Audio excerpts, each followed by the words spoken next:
नमस्कार दोस्तों। आज की कहानी एक गांव के लड़के और उसकी गरीब माँ की स्थिति को बयान करती है। एक माँ अपने बच्चों से बहुत ही ज़्यादा प्रेम करती है। वह भले ही खुद भूखी सो जाए पर अपने बच्चों को खाना खिलाना नहीं भूलती। माँ एक ऐसा शब्द है जिसके महत्व के विषय में जितनी भी बात की जाए कम है। माँ की महानता का अंदाज़ा इसी बात से लगाया जा सकता है कि इंसान भगवान का नाम लेना भले ही भूल जाए लेकिन माँ का नाम लेना नहीं भूलता। माँ को प्रेम और करुणा का प्रतीक माना गया है। एक माँ दुनिया भर के कष्ट सहकर भी अपने संतान को अच्छी से अच्छी सुख सुविधाएं देना चाहती है। माँ की हर व्यक्ति के जीवन में एक पालनकर्ता से लेकर प्रथम गुरु जैसी महत्वपूर्ण भूमिकाएं निभाती है। तो चलिए आज की कहानी को शुरू करते हैं।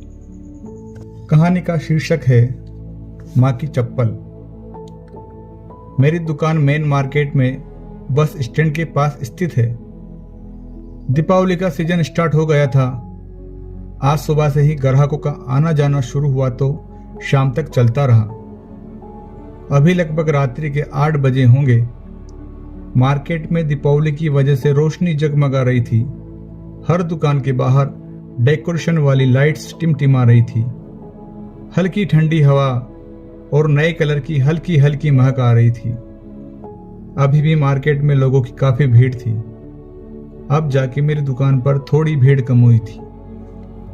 एक लड़का मेरी जूतों की दुकान पर आया। प्रेस की फॉर्मल पैंट शर्ट पहनी हुई थी। एक चेन वाला रेक्जिन का बैग जिसमें कपड़े और कुछ सामान ठूस ठूस के भरे हुए थे। लड़का गांव का रहने वाला था पर तेज था। उसके बोलने का लहजा गांव वालों की तरह ही था पर बहुत ठहरा हुआ सा लग रहा था। लगभग 22 या 23 वर्ष का रहा होगा। दुकानदार की पहली नजर पैरों पर ही जाती है। उसके पैर में लेदर के शूज जो सही तरीके से पॉलिश किए हुए थे। क्या सेवा करूं? मैंने सहज ही पूछ लिया। लड़का बोला, मेरी माँ के लिए चप्पल चाहिए किंतु टिकाऊ दिखाइएगा। आपकी माताजी आई हैं क्या? उनका पैर का नाप? फिर से मैंने ऐसे ही पूछ लिया। लड़के ने अपना बटुआ बाहर निकाला।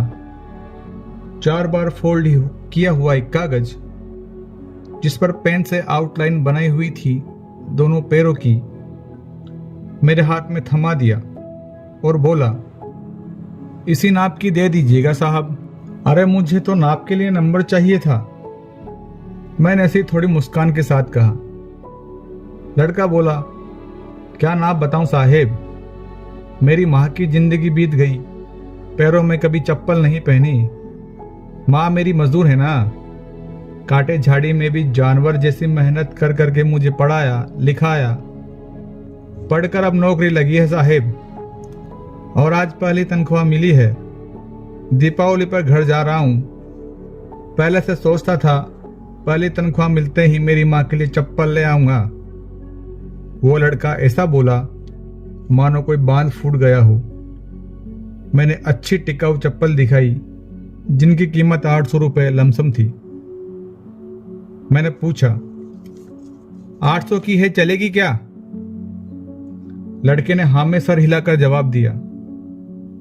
लड़के के चेहरे पर अलग ही खुशी के भाव थे। मैंने सहज ही पूछ लिया, कितनी तनख्वाह है रे तेरी? अभी तो 12,000 है साहिब। रहना खाना मिलाकर 7 से 8,000 रुपए खर्च हो जाएंगे शहर में और 3,000 मेरी माँ के लिए। गांव में भी खर्चा चाहिए ना। मैंने फिर से पूछा, अरे फिर 800 रुपए कहीं ज्यादा तो नहीं?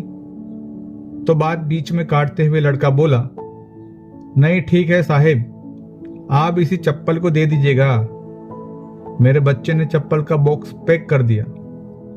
लड़के ने पैसे दिए। खुशी खुशी दुकान से बाहर जाने लगा। मैं सोच रहा था चप्पल जैसी चीज कोई किसी को इतनी महंगी भेंट नहीं दे सकता। लड़का जैसे ही बाहर जाने लगा मैंने उसे पीछे से आवाज लगाई, थोड़ा 1 मिनट रुकना। लड़के को एक गिलास पानी पीने के लिए दिया और उसको एक बॉक्स अलग से पैक करके उसके हाथ में दिया। यह चप्पल माँ को देना, तेरे इस भाई की ओर से गिफ्ट है। माँ से कहना कि पहली खराब हो जाए तो दूसरी पहन लेना, नंगे पैर नहीं घूमना, और इसे लेने से मना मत करना। वो बॉक्स देते हुए मेरी और उस लड़के की आंखें भर आई। मैंने सहज ही पूछा, क्या नाम है रे तेरी माँ का? लक्ष्मी, उसने उत्तर दिया। उन्हें मेरा प्रणाम कहना, और क्या मुझे एक चीज दोगे? वह पेपर जिस पर तुमने पैरों की आउटलाइन बनाई हुई थी, वह मुझे चाहिए। वह कागज मेरे हाथ में देकर खुशी खुशी चला गया। वो फोल्ड वाला कागज लेकर मैंने अपनी दुकान की पूजा घर में रख दिया।